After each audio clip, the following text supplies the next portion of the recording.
I think Real Madrid need to make these 3 signings to improve their squad from next year and potentially get the treble. Because I'm gonna be honest, guys, I know Real Madrid is in every competition. I don't think they're gonna win any competition. All right, they have to still be. They basically have to take 4 points away from Barcelona because they're 3 points behind. But head to head, they're not gonna win. They're not gonna beat Barcelona because they would have to beat Barcelona in the upcoming match by over 4 goals. Not gonna happen. And then in the Copa del Rey, I don't see Madrid beating Barcelona there either. And I definitely don't see Real Madrid freaking winning the Champions League. So I see Madrid coming trophyless this season. And these are the 3 signings that Madrid need to make because these 3 signings or these 3 positions have gotten exposed the most in Madrid. The first one being midfield. All right, so offensively, Madrid have done. I mean, yeah, they have star players that basically have guaranteed starting spots, which is Rodrigo, Mbappe, and Vinicius. But the part where they're struggling right now is basically finding that Toni Kroos replacement. Now, what Madrid have started to do this season is put in Dani Ceballos, which he's good. He's done his part. I think they need to take out Dani Ceballos and put in a player that's a little more offensively minded, and that's Arda Güler, who's younger too. He's still like 20 years old. And Arda Güler, he kind of had a little bit of a regressive year. Last year, he was in the top 3 under 21 players, and this year, I guarantee you he's not going to be in that spot. He's had very limited minutes. I think in total, it's been under like 12 full-time games. I mean, he comes in and he barely starts, but even when he's supposed to get subbed in, like even in the Copa del Rey semifinal against Real Sociedad, you have players that were gasping for air. For whatever reason, Carlos Ancelotti put in Arda Güler in like the 105th minute, only giving him 15 minutes to play when you have players who were like visibly tired. I don't understand it, but it seems like Carlos Ancelotti has a different mind or different place in his mind for Arda Güler. So we need a midfielder, and they need a midfielder, and the midfielder that they should get is Nico Paz. And this isn't really a signing, or at least I don't think it's a signing. I think Madrid just loaned him out for 1 season to Como, this Italian team, and he's Argentinian, typically because of, I guess, the Messi and Ronaldo, or the Messi rivalry with Madrid and Barcelona. Madrid, for whatever reason, don't really buy Argentinian players, but he's a academy player. He's still really good, and I think this just makes the most sense. He did good when he was in Madrid, but he didn't get any game time. I think he got less game time than Arda Güler did last year.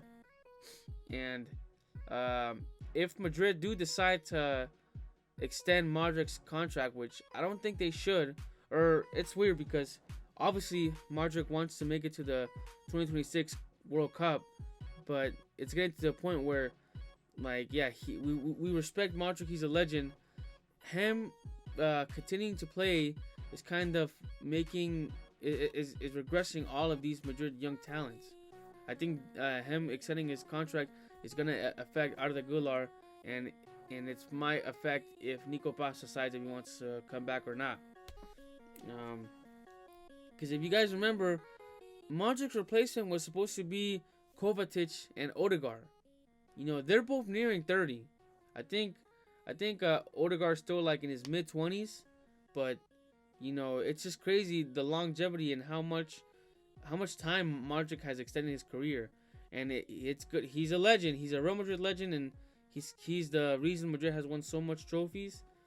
But it's starting to get to a point where you have these great players, and you have a player like Modric that's 40 years old. You know, how there's only so much a 40-year-old could do.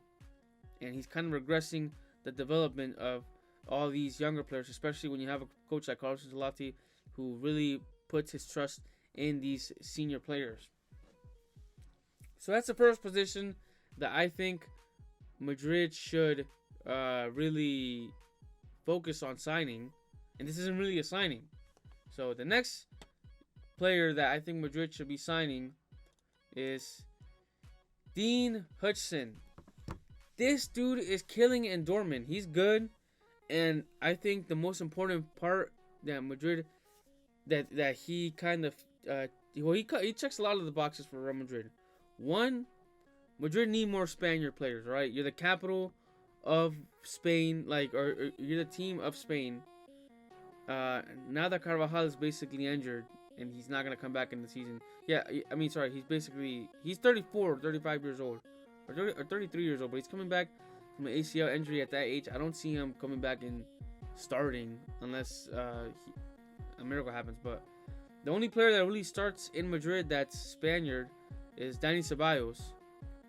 Other than that, Madrid have no one. Fran Garcia sometimes he comes in and puts in a shift, and he's all right, but he's not a real starter. And even that, I don't even think Dani Ceballos is really considered a guaranteed starter. And with this young generation that's coming in Madrid, they need Spanish players. Now, Raul Asensio is making his case. He's good.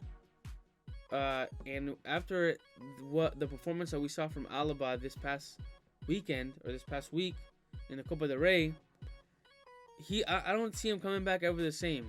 He was good. I think he's been in Madrid for a good minute now, like 2021 or something like that.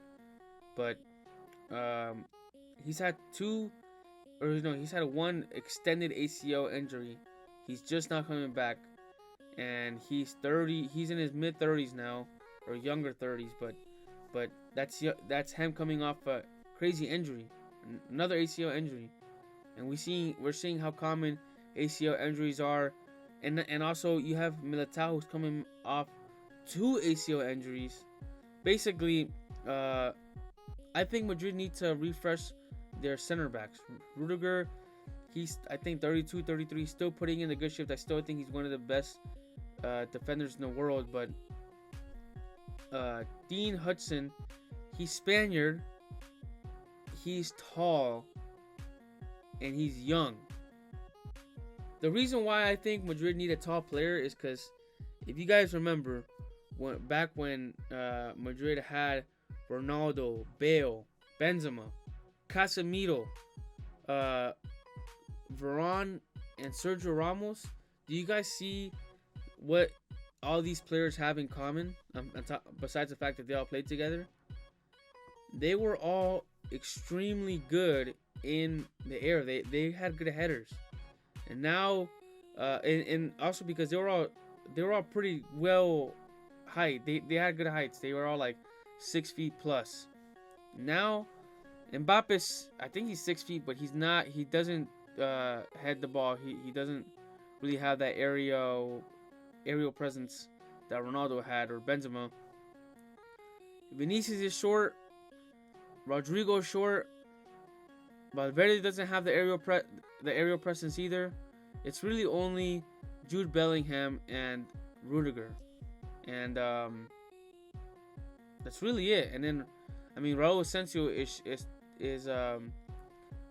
tall too, but we haven't seen him score a goal yet. At least I don't think he has. But Madrid need an aerial presence, especially because they have not scored that many goals in corner kicks. So I think adding Dean Hudson, he is gonna give a more aerial presence to Madrid, which is important. And Madrid, I think that this is a big factor that helped Madrid in those tight games where they couldn't really find the goal, and they could at least rely on their free kicks or corner kicks. So he's an important player. I definitely think Madrid should buy him, and I think he has like a 60 million contract or buyout clause in his contract, so he's definitely not the most expensive player, I would say, and he's already killing in the Premier League. He's good. And then obviously the last one, which is basically already guaranteed, Alexander Trent Arnold. He's basically already going to Madrid. It's all but confirmed, and I think he checks the box offensively. I think he's just as bad as Lucas Vasquez defensively. And this dude always gets exposed. He was kind of like the Marcelo, but I rate Marcelo. I mean, comparing this dude to Marcelo is low-key insult to Marcelo. They're both good. Trent's good, but he doesn't have the offensive abilities as Marcelo. I mean, they're both different type of players. Marcelo was kind of that player that can take on everyone offensively and then work well off link up play. And then Trent is kind of the creative type of left back or right back. So I think he's a plus from Lucas Vasquez. I don't think Prime Carvajal Madrid isn't getting an upgrade, because people really underrate Prime Carvajal. So that's basically it for this video. I mean, there's not much more to say about Trent Alexander-Arnold, but these are 3 positions that I think Madrid should be getting. Now, if you guys like my videos, comment what you think. Tell me I'm an idiot. Tell me I'm based. Tell me I'm smart.